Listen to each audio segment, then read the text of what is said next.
तरीके हैं वो हम इसके अंदर पढ़ेंगे, ठीक है। अब देखिए, what is breach of contract. Contract की ब्रीच के मतलब क्या है ब्रीच करना। एक contract gives rights to rights and obligation.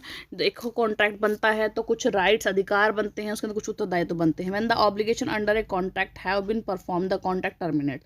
अगर जो उत्तरदायित्व पूरे कर दिए जाते हैं तो वो जो कॉन्ट्रैक्ट खत्म हो जाता है, टर्मिनेट हो जाता है। A contract is discharge only by performance of obligation.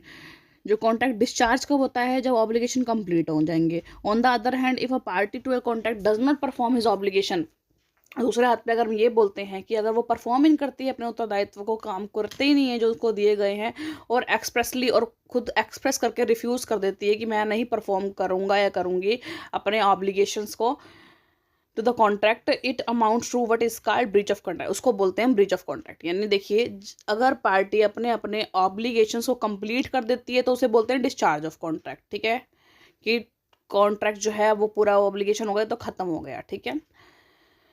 ए ने बी को स्कूटर देना था, दे दिया। बी ने उसको 50,000 रुपये देने थे, ए को दे दिए, तो यहाँ पे होगा डिस्चार्ज ऑफ कॉन्ट्रैक्ट, ठीक है। लेकिन अगर एक पार्टी रिफ्यूजेज मना कर देती है कि वो नहीं परफॉर्म करेगी अपना उत्तरदायित्व, अपना ऑब्लिगेशन, तो फिर उसे कहते हैं एक्सप्रेसली अपने बोलकर बता देगी कि नहीं भाई मैं नहीं करता अपना ये कंप्लीट, तो उसे बोलते हैं ब्रीच ऑफ कॉन्ट्रैक्ट। अब कॉन्ट्रैक्ट टूट जाएगा तो सामने वाली पार्टी भी अपना ऑब्लिगेशन कंप्लीट करने के लिए यहाँ पर बाध्य नहीं होगी, ठीक है। तो जैसे कि एग्जांपल लेते हैं, अगर ए ने बी को स्कूटर देने से मना कर दिया एक्सप्रेसली, अपने मुंह से बोल के कि नहीं मैं नहीं दूंगा अपना स्कूटर, मेरे को भी चाहिए होता है, तो फिर ये यहाँ क्या हो जाएगा, अपने आप ही ये कॉन्ट्रैक्ट ब्रीच हो जाएगा, टूट जाएगा।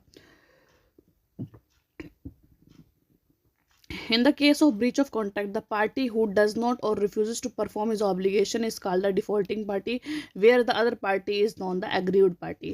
यानी जिसने खुद ने मना किया है अपना ऑब्लिगेशन कंप्लीट ना करने से, वो कहलाती है डिफॉल्टिंग पार्टी, क्योंकि वो उसने डिफॉल्ट किया यहाँ पर, उसका जो परफॉर्म करना था उसमें वो डिफ़ॉल्टर हो गई, ठीक है। और जिस पार्टी के अगेंस्ट उसने डिफ़ॉल्ट किया है, काम नहीं किया, सामने वाली पार्टी एग्रीव्ड पार्टी हो गई, क्योंकि उसको वहाँ से डैमेज भी हो सकता है, उसको कोई लॉस भी हो सकता है।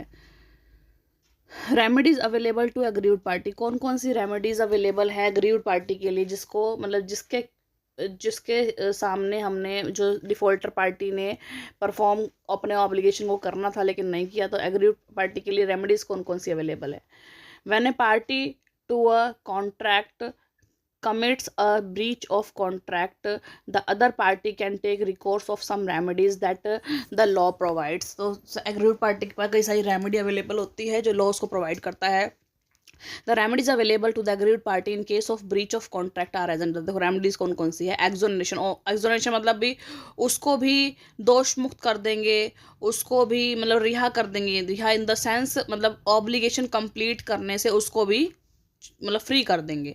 When one party to the contract refuses to fulfill or perform, commits a breach of contract, the aggrieved party can assume the contract terminate, resign and the contract it is exempted from further performance. तो वो भी खुद वो person भी exempt हो जाएगा आगे performance के लिए। ए ने मना कर दिया कि स्कूटर नहीं देगा, तो बी भी वहाँ पर दोष मुक्त हो जाएगा, एक्सोनरेट हो जाएगा कि भाई वो उसको 50,000 रुपये नहीं प्रोवाइड करने, ठीक है। आगे देखिए, इसकी कुछ एग्जाम्पशंस हैं। In the following situation the agreed party is not exempted from performance. कुछ ऐसी सिचुएशन है जिसमें एग्रीड पार्टी ना एग्जाम्प्ट नहीं होती परफॉर्मेंस, मतलब एक्सोनेशन नहीं मिलती उसको। जो एग्रीड पार्टी है उसे रिजाइन नहीं कर सकती कॉन्ट्रैक्ट को। देखो कौन सा सिचुएशन है। When the agreed party who wants to exonerate from the contract has given his express or tacit confirmation to the contract. अपने खुद की कंफर्मेशन दे देती है। For example, if Ramesh buy some shares knowing that the company's prospectus contain false information and makes a profit by selling some of them, he cannot later resign the contract and be exonerator। देखिए, रमेश को पता था कि जो company है उसने prospectus में कोई झूठी इन्फॉर्मेशन लिखी, लेकिन फिर भी उसने उसके शेयर खरीदे, तो अब वहाँ पर ये सिचुएशन बन जाती है। शेयर खरीदे और प्रॉफिट भी कमाया उसमें से, तो अब ये सिचुएशन बन जाती है कि एग्रीव्ड पार्टी है जो वो अब यहाँ पर एक्सोनरेट नहीं हो सकती, कॉन्ट्रैक्ट में से दोष मुक्त नहीं हो सकती। When the contract is not divisible, अगर कॉन्ट्रैक्ट को डिविजिबल नहीं कर सकते, आप बांट नहीं सकते, the agreed party can not resign one part of the contract, वो एक पार्ट को रिजाइन नहीं कर सकती, ठीक है।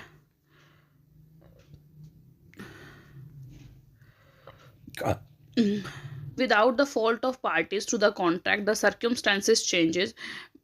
देखो, without the fault of the parties की कोई भी पार्टी ना ए हुई ना बी का फॉल्ट है ना ए का फॉल्ट है, ठीक है। सर्कमस्टांसेस अपने आप चेंज हो गई, परिस्थितियाँ इस प्रकार चेंज हो गई, and is no more possible for the parties to go back to the old state. और अब पार्टीज के ये मतलब बस में नहीं है कि वो पुरानी स्टेट में वापस जा सकें। The agreed party can not be exonerate from the, तो इसलिए एग्रीड पार्टी एक्सोनरेट नहीं हो सकती अपने परफॉर्मेंस से, ठीक है। अगला है when the contract is in state of change with the entrance of third party and the third party has lawfully and in good faith। जब कॉन्ट्रैक्ट है इस स्टेट के in the state of change की state में है, with the entrance third party आई और जो कॉन्ट्रैक्ट है उसमें कुछ चेंज हुआ, third party has lawfully and in good faith. Third party आई है वो लॉफुल है और गुड है, फेथ में अपनी मतलब सही तरीके से आई है, उसका कोई गलत मंशा नहीं है। Acquire the right of performance of whole, उसको राइट मिलेगा परफॉर्मेंस पूरा कंप्लीट करने का, और as a part of the contract या फिर पार्ट ऑफ कॉन्ट्रैक्ट मिलेगा। The agreed party can not be, इस टाइम पे एग्रीड पार्टी एक्सोनरेट नहीं कर सकती क्योंकि थर्ड पार्टी का गुड फेथ में आई है थर्ड पार्टी। तो यहाँ से अगर देखो चेंज हो गया है तो कॉन्ट्रैक्ट में चेंज आया, क्योंकि पहले दो पार्टी थी, एक नई पार्टी ने एंटर किया है लेकिन वो गुड फेथ में किया है, तो वहाँ पर इसमें उसको कोई भी मतलब कि वो अपनी एक्सोनेट नहीं हो सकता दूसरी एग्रीड पार्टी इस कॉन्ट्रैक्ट से। आगे देखिए और क्या मिलेगा एग्रीड पार्टी को, क्लेम फॉर डैमेज। अगर देखिए एक पार्टी दूसरी पार्टी के रिफ्यूज़ करने से, ऑब्लिगेशन को कंप्लीट करने से रिफ्यूज़ करने से अगर उसको कोई डैमेज होता है तो वो पार्टी सामने वाली पार्टी को वो डैमेज क्लेम मतलब देना पड़ेगा उसको, ठीक है। यानी ए ने बोला था कि मैं 20 तारीख को तेरे को स्कूटर प्रोवाइड कर दूंगा और तू मेरे को 50,000 रुपये दे दियो, लेकिन ए अब मना कर गया। तो अब आने वाले टाइम में उसने पहले ही सोचा था पुराना स्कूटर ले लूँगा 50,000 में मिल जाएगा, लेकिन अब उसको एमरजेंसी में, क्योंकि उसको क्या करना था, ट्यूशन जाना था, ठीक है। ट्यूशन के लिए अब नई उसको एक्टिवा खरीदनी पड़ेगी या फिर कोई भी जो भी है स्कूटर खरीदना पड़ेगा। तो उसके अब एक एमरजेंसी में नई स्कूटी खरीदना या स्कूटर खरीदना तो उसको ज़्यादा पैसे लगेंगे, तो वहाँ से उसका क्लेम उसको देना पड़ेगा, ठीक है। Claim for quantum meruit. Quantum meruit देखिए, quantum meruit literally means as much as earn, जितना आपने उस चीज़ से अर्न किया है, and implies payment to a party so of as much money as the party would have earn.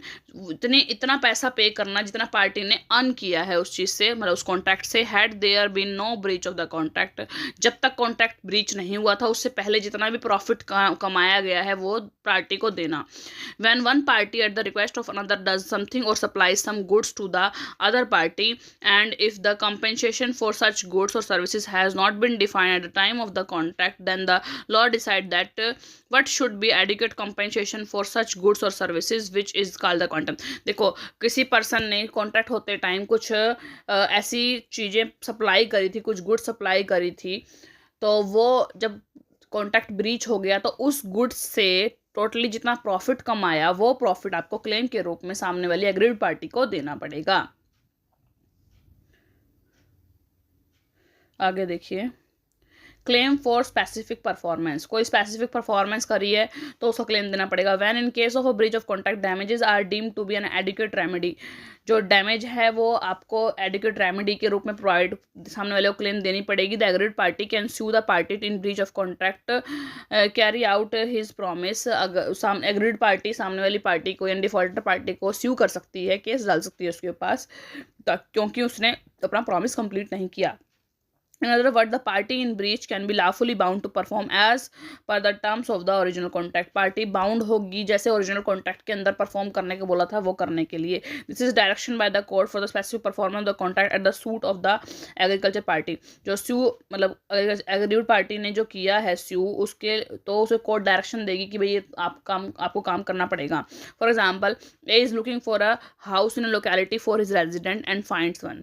ए को एक हाउस ढूंढ रहा था और इन अ लोकेलिटी फॉर, एक लोकेलिटी के अंदर अपने रेजिडेंस के लिए, और उसको मिल गया एक। He contracts with the owner B to buy the house. Later B refuses to sell the house to A. In this case, damages from B for such a breach of contract are not an adequate remedy for A, because damages will not be enable A to have the type of house he wants in the locality. In such situation, A can appeal to the court for the specific performance of the contract.